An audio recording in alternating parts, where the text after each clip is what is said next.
Esta noche en Hechos, 17 muertos y 3 heridos dejó un ataque en una escuela de Parkland, en Florida, Estados Unidos.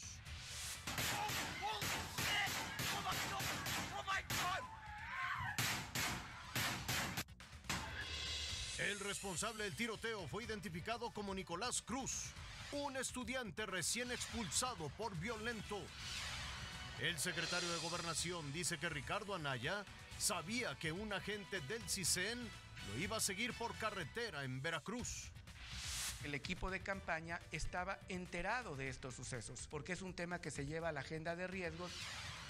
Se accidentó en Baja California Sur Marichuy Patricio, aspirante independiente a la presidencia. La PGR pide que las visitas y llamadas a Elbester Gordillo sean restringidas.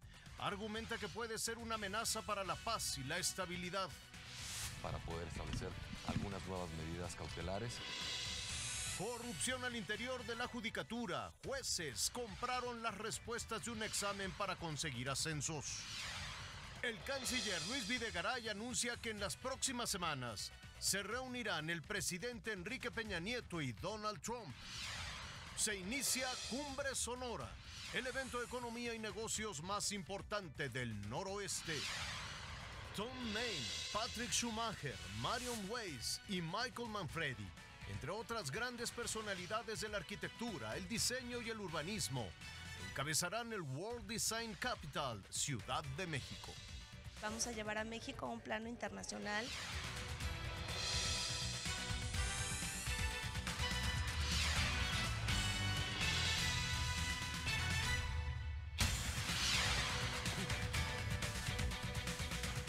Esta noche vamos a iniciar con esta situación macabra. Una verdadera tragedia en Florida, en Estados Unidos. ¿Qué pasó? Sin mediar palabra, un muchacho de 19 años, fuertemente armado, abrió fuego contra los alumnos y maestros de una escuela, su escuela, en Parkland, Florida, en Estados Unidos. Mató a 17 y dejó gravemente heridos a 3 por lo menos. El atacante fue detenido al interior de la escuela. Por cierto, cuando lo detuvieron, no opuso resistencia, no tenía planes ni de enfrentarse con la policía, ni de quitarse la vida. Es el sujeto con la playera roja que ya está esposado y a punto de ser trasladado. Después algunas imágenes como estas, pues ya lo trasladan a otro centro de las autoridades para continuar con las investigaciones. ¿Quién es? Bueno, pues fue identificado como Nicolás Cruz. Era estudiante de esa escuela. Lo expulsaron de la escuela porque amenazaba a los alumnos, porque era muy violento, porque hacía bullying, porque golpeaba, amenazaba, en fin. Ponía en riesgo la seguridad de los alumnos, dijo la dirección, y lo expulsaron. Al final, la expulsión no pudo evitar la masacre. Miren, vamos en un momento a enlazarnos hasta Florida, a Parkland, Florida, que fue, por cierto, Parkland fue declarada como la localidad más segura de Estados Unidos apenas el año pasado. Nos enlazamos con Marcos Estupenengo, tiene todos los detalles de lo que sucedió. Marcos. Así es, justamente el año pasado esta ciudad al suroeste del estado de la Florida había sido declarada como la más segura de todo el país, justamente por sus bajos índices de delincuencia y de ataques con armas de fuego. Todo ha cambiado en el día de hoy cuando a las 2 de la tarde aproximadamente un joven exalumno de la escuela secundaria Parkland comenzó a disparar. Mató a 17 personas, dejando más de 50 heridas, y a partir de allí el caos que se vivió y compartimos en el siguiente informe. El código rojo se activó apenas pasado el mediodía. Los alumnos de la escuela Marjorie Stoneman Douglas salían apurados, algunos corriendo, otros caminando con las manos en alto. El colegio era acordonado. Decenas de patrullas y agentes especiales del equipo SWAT comenzaban a llegar. Y es que otra vez la violencia armada estaba presente en una escuela de los Estados Unidos.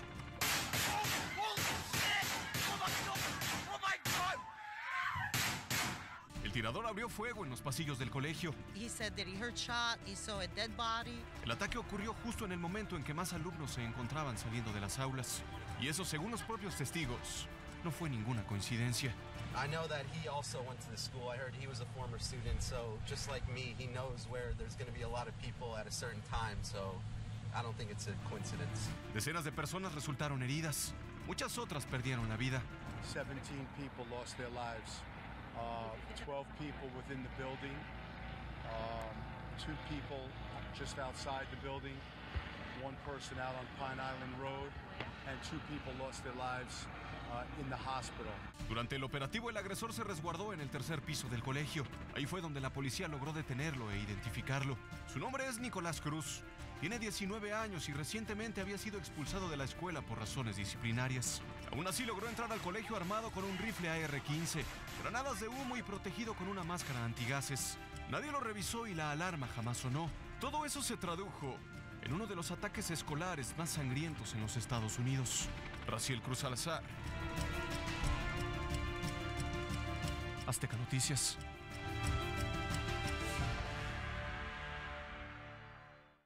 Este no es un caso aislado y se suma a una larga lista de incidentes similares que ocurren con frecuencia aquí en los Estados Unidos y que tienen como eje común la facilidad de poder comprar armas de todo tipo, incluso de guerra. Cada 60 horas en este país hay un ataque a tiros, es decir, con armas de fuego en una escuela secundaria, algo que cada vez crece con mayor frecuencia. Aquí en la ciudad de Miami, en el edificio federal, las autoridades y oficiales del FBI, la Oficina de Investigación Federal, están analizando todos los movimientos digitales de este joven, además de todas sus actividades informáticas que dieron cuenta en las últimas semanas acerca de la posibilidad de un ataque, y se preguntan muchos si este no podría haberse prevenido, dada la información que el joven había plasmado en sus redes sociales. Por supuesto, los mantendremos al tanto de todas las novedades y actualización de este gravísimo incidente que se vivió aquí en el suroeste de la Florida hoy en la tarde.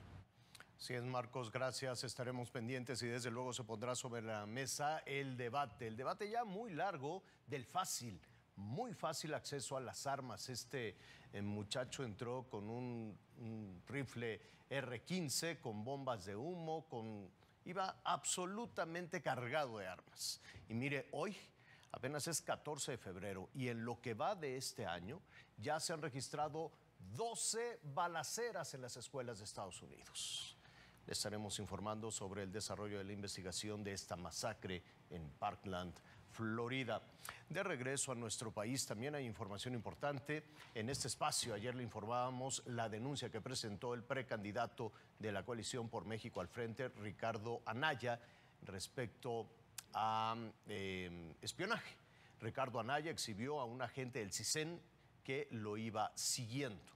El secretario de Gobernación aseguró esta mañana que no es espionaje y que Anaya estaba informado de que lo seguirían. Tuvimos en la gasolinera. El precandidato presidencial de la Coalición por México al Frente, Ricardo Anaya, sí sabía del seguimiento que le hiciera por carretera un empleado del CISEN en su regreso de su cierre de precampaña en Veracruz el fin de semana pasado. Así lo informó Alfonso Navarrete Prida, secretario de Gobernación. El equipo de campaña estaba enterado de estos sucesos. ¿Por qué? Porque es un tema que se lleva a la agenda de riesgos y porque ahí se toman decisiones que sirven para el desarrollo y funcionamiento en el marco de la ley de las distintas instancias que ocurren a un evento de esta naturaleza. Esta aclaración se da después de que Anaya Cortés difundiera en sus redes sociales el hecho y acusara al gobierno federal de espiarlo. Lo que es un hecho es que el domingo 11 de febrero, siendo para quien lo hace público un acto de opinión, en su opinión grave, le da publicidad además en redes sociales, se dio esa publicidad hasta el martes 13, sin que por los diversos conductos que existen de comunicación con autoridades locales, funcionarios de la delegación estatal del CISEN o entre el gobierno y partidos políticos se haya hecho del conocimiento. De cualquier forma, se informó que sí se sancionará a los empleados del Centro de Investigación y Seguridad Nacional, el CISEN, en Veracruz, por no seguir los protocolos. Por estos acontecimientos, el director del CISEN suspendió al subdelegado del Centro del centro del CISEN en el Estado ha concentrado a todos los involucrados y, si es el caso, se fincan responsabilidades de carácter administrativo. Navarrete Prida aseguró que no hay espionaje en contra de este o de ningún otro precandidato presidencial. No se trata, lo dejo aquí muy claro, ni de un asunto de espionaje clandestino, de un asunto ilegal que no tenga fundamento legal y menos aún que no esté dentro de un protocolo donde se analizan todos los temas de seguridad en los estados. Agustín Rodríguez, Azteca Noticias. La caravana de la aspirante independiente a la presidencia de la República, Marichuy Patricio, se accidentó. Hubo un accidente en la ruta que seguían en Baja California Sur. La camioneta que trasladaba a Marichuy y parte de su comitiva se volcó. Marichuy resultó con algunas lesiones, algunos golpes fuertes. Fue internada en un hospital. Lamentablemente, otra persona que la acompañaba en la camioneta falleció.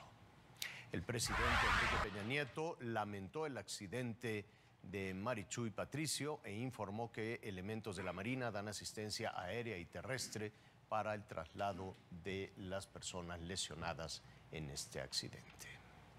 Vamos a otros temas. Las sociedades modernas garantizan la libertad y la igualdad ante la ley. No debe haber excepciones.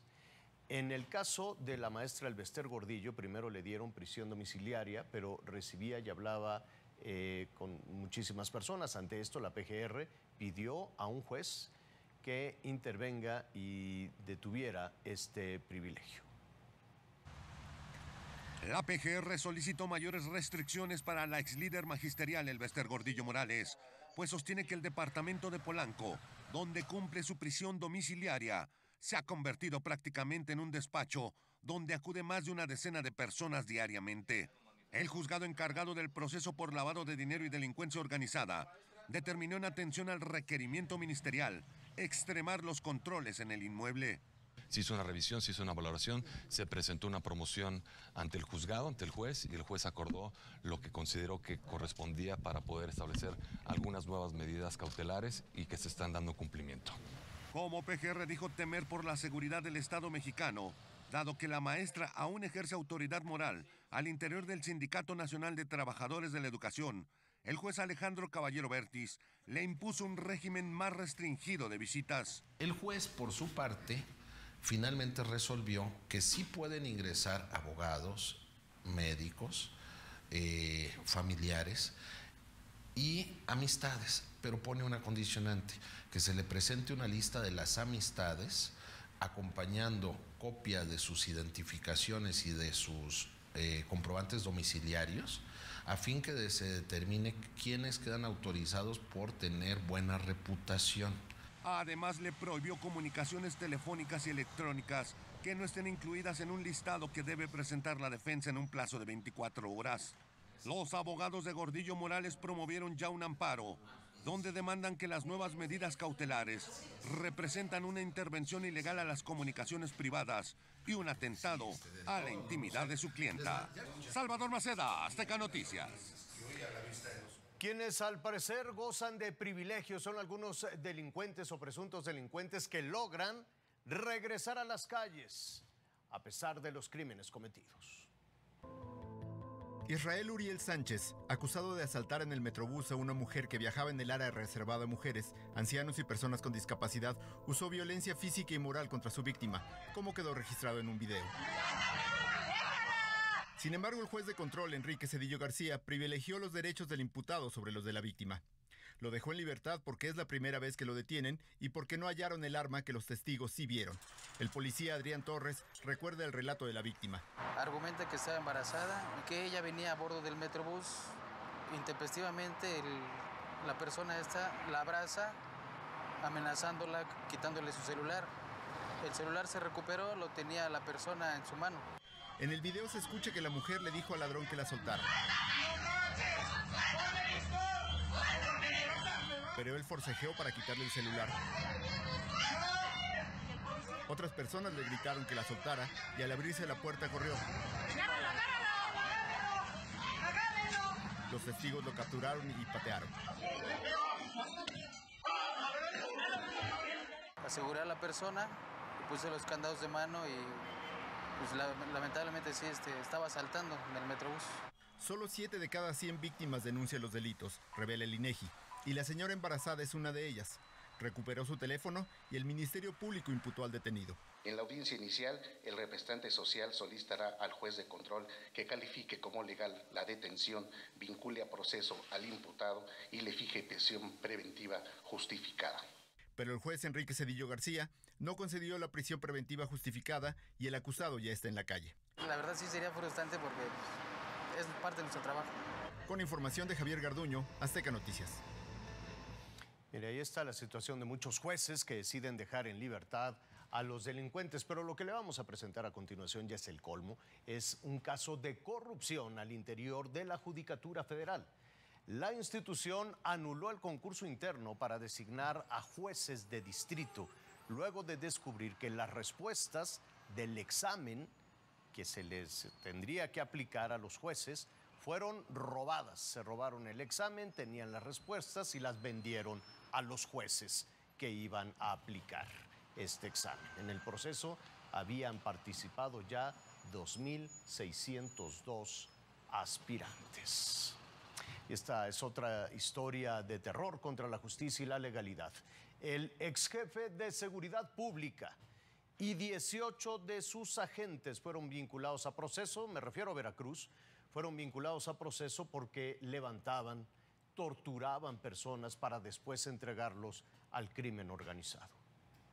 Eran los encargados de dar la seguridad pública a los veracruzanos, pero en realidad, desde esa secretaría salían las órdenes para detener, levantar y entregar a las personas a grupos criminales. Los mismos policías eran los encargados de desaparecerlos. No importaba si eran jóvenes, mujeres o menores de edad.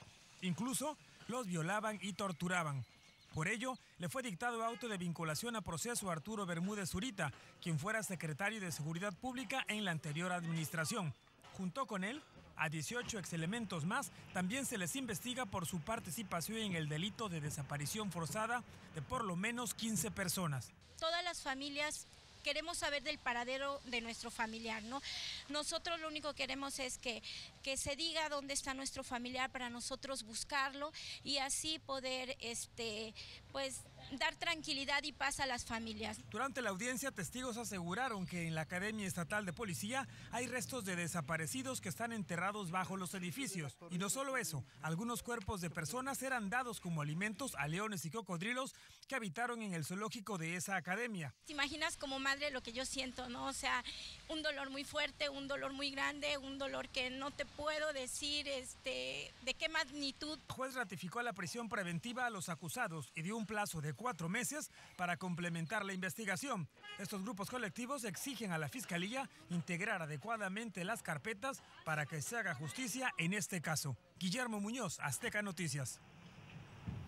El Congreso de Tabasco decretó la desaparición de poderes en el municipio de Paraíso. Esto a raíz de que la Suprema Corte destituyó al presidente municipal y a los regidores, a todos, por no acatar una sentencia de amparo. Además de que ordenó su procesamiento penal. Después de esa medida, después de que lo suspendieron y están enfrentando cargos, pues nadie quiso asumir el cargo. Los suplentes no quisieron asumir el cargo ante el riesgo de correr la misma situación. Y para contrastar un poco las noticias que le hemos dado esta noche, noticias tristes, lamentables desde luego, de corrupción, de ilegalidad, de violencia, tenemos una historia que hemos preparado a propósito de la fecha que hoy se conmemora en el mundo.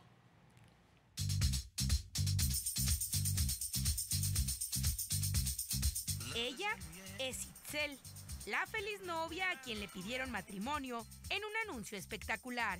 Una, pues por el amor que le tengo, estaba buscando formas de que la pedida de mano fuera original, que no se le olvidara jamás, que fue el mejor día de su vida.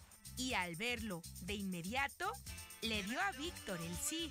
Sí, pues estábamos pasando por Periférico, siempre es nuestra ruta para ir al trabajo. Y me dice, vuelta a la derecha, y ahí es cuando veo el espectacular. que decía, quiere ser mi esposa, Itzel Solares quiere ser mi esposa, Vic, abajo. Y dije, ¿es en serio? Y pues nada, por supuesto me derretí ese momento. Pero las sorpresas para esta espectacular propuesta de matrimonio comenzaron una semana antes, en la playa.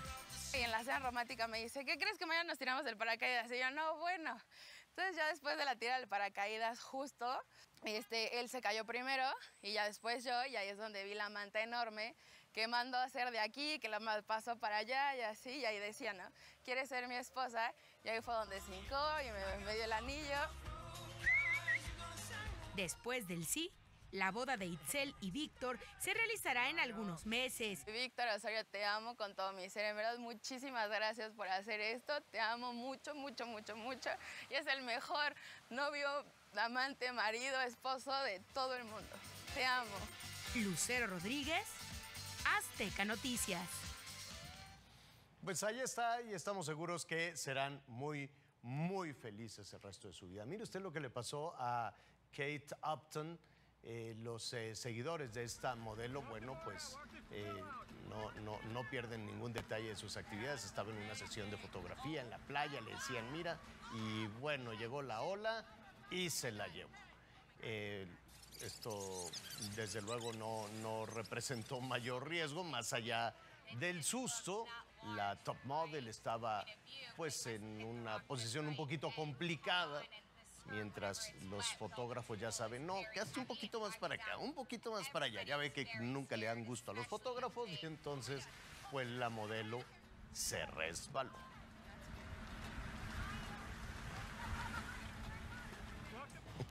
Vamos a otro tema. Grandes personalidades del diseño, del urbanismo, de la arquitectura se reunirán en la Ciudad de México. World Design Capital, Ciudad de México. En el 2008 fue la ciudad de Turín en Italia, luego Seúl en Corea del Sur en 2010, Helsinki, la capital de Finlandia, hizo lo propio en 2012, posteriormente Ciudad del Cabo y Taipei en 2014 y 2016. Este año, la Ciudad de México ha sido nombrada la capital mundial del diseño y ya fue presentado el programa de actividades para los próximos meses. Estamos muy contentos de todo el panel de personalidades y grandes diseñadores y maestros del diseño que vienen y nos acompañan. Creo que va a ser muy benéfico para todos los estudiantes que están interesados en las industrias creativas. Y vamos a llevar a México a un plano internacional que nos posicionará como un país muy creativo, y pues eso no puede traer más que muy buenas noticias para todos los mexicanos. La capital mundial del diseño, o el World Design Capital, es un proyecto que pretende enaltecer el trabajo que en materia de diseño, interiorismo, arquitectura y urbanismo se realiza en las grandes ciudades con el propósito de mejorar la vida económica, social y cultural de sus habitantes. Es un esfuerzo de todo un equipo de Design Week que se ha conformado maravillosa gente, uniendo sus conocimientos, su esfuerzo, su talento para que todo esto se dé. Exposiciones, talleres y conferencias serán parte de las actividades del World Design Capital Ciudad de México. Durante la Feria de las Culturas Amigas, los días 14 a 29 de abril, donde se presentará el Pabellón Internacional de Diseño, y finalmente la programación anual en otro momento clave termina durante la 10ª edición de Design Week del 10 al 14 de octubre. La capital del país logró esta distinción gracias al trabajo de arte y cultura de Grupo Salinas y del jefe de gobierno Miguel Ángel Mancera. La inauguración será el próximo 3 de marzo en el espacio Ciudad de México, en la segunda sección del Bosque de Chapultepec. El 5 y 6 de marzo habrá una serie de ponencias en el Palacio de Bellas Artes. Con información de Mariano Riva Palacio, Azteca Noticias. Mire, otro asunto de gran interés, desde luego, para nuestro país es la eliminación de trámites burocráticos, trámites que no son necesarios, y que frenan la competitividad.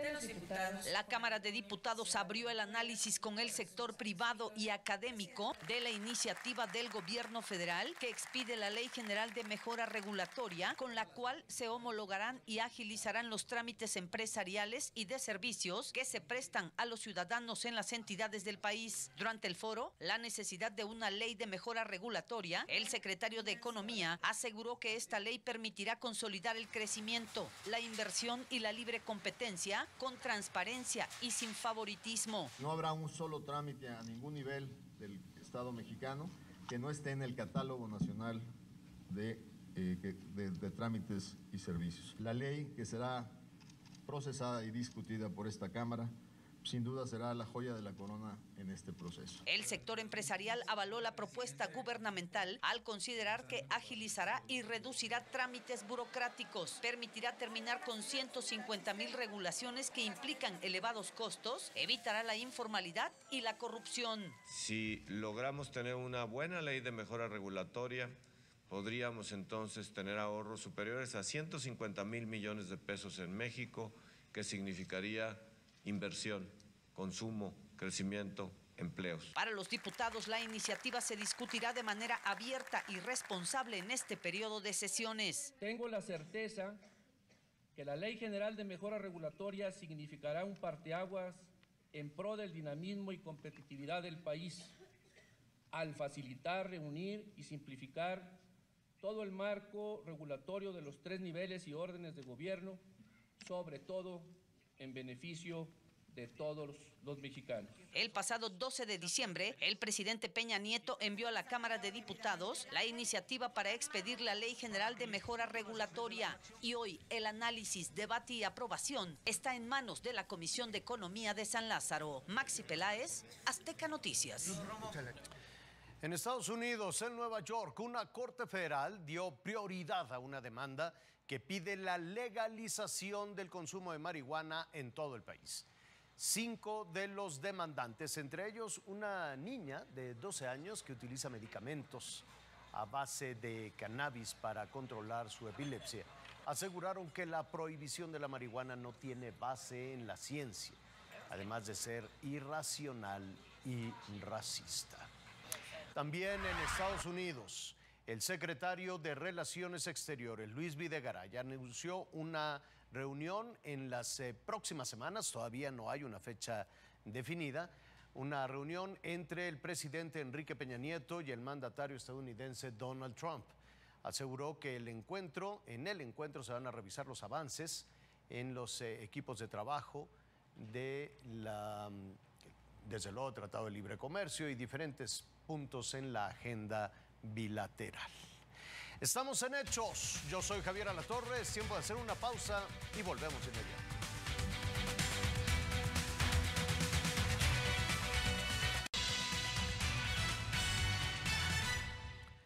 Florentino Castro López rindió protesta como nuevo director del ISSSTE.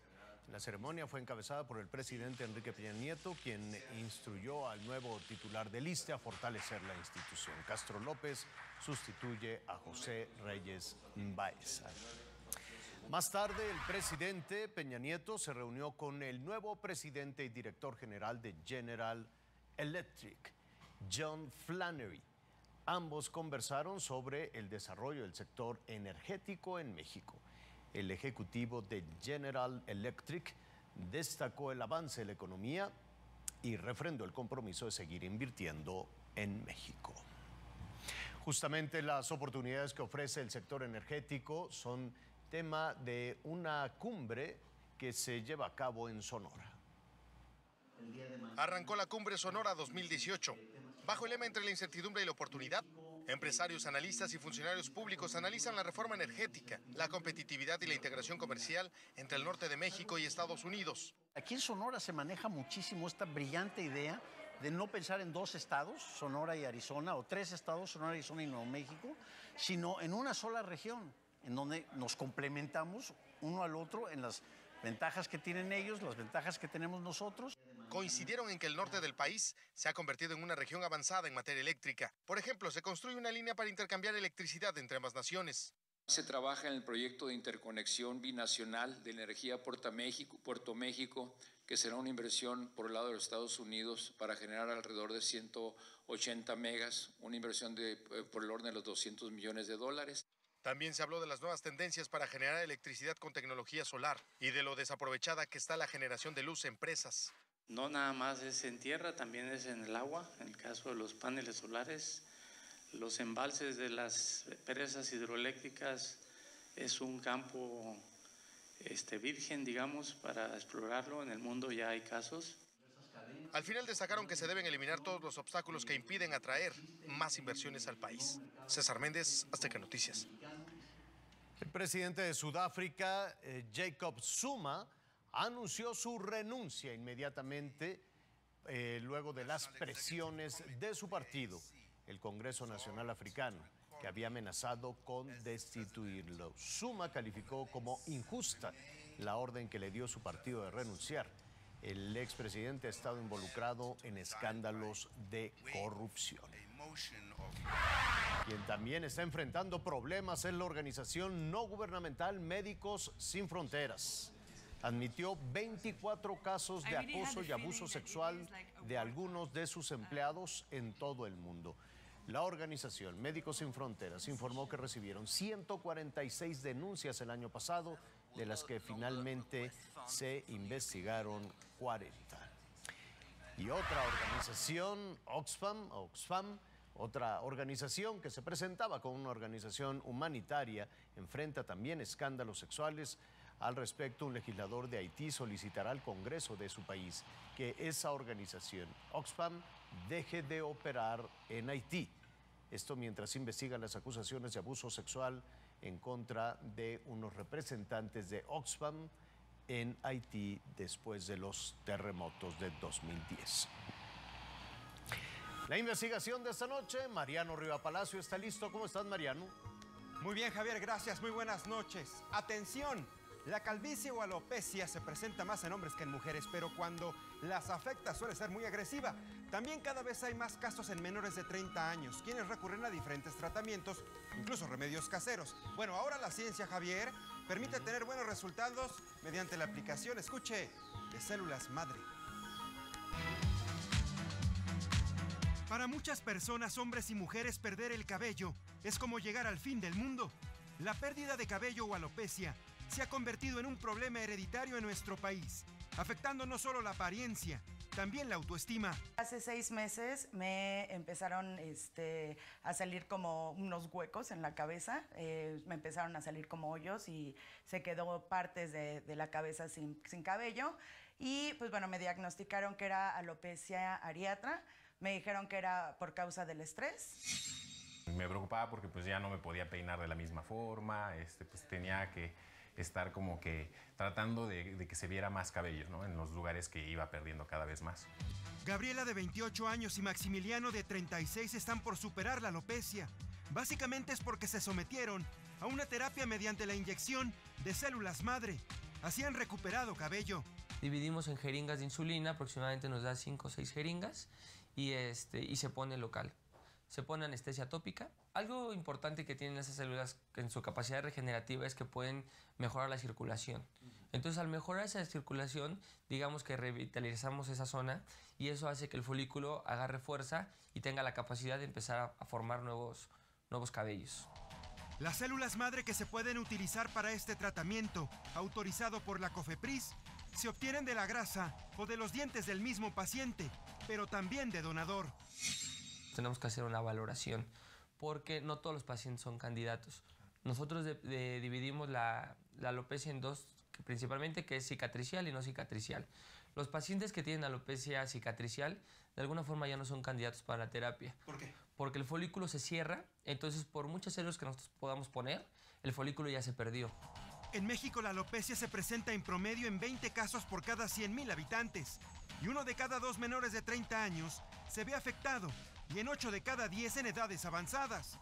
La terapia con células madre puede abarcar de 2 a 3 aplicaciones y los resultados se aprecian al poco tiempo. Es importante hacer una valoración para saber si una persona es candidata a esta novedosa terapia, Javier. Buenas noticias para los que se están quedando calvos. Y de esta manera medimos el pulso esta noche. Bueno, muy bien, atenderemos la recomendación. Hacemos una pausa y volvemos.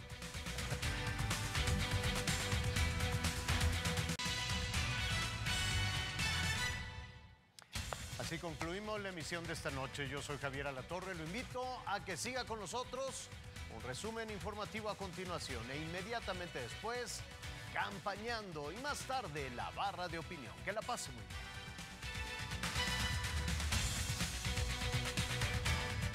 Disfruta del mejor descanso con Restoni, el colchón de tus sueños.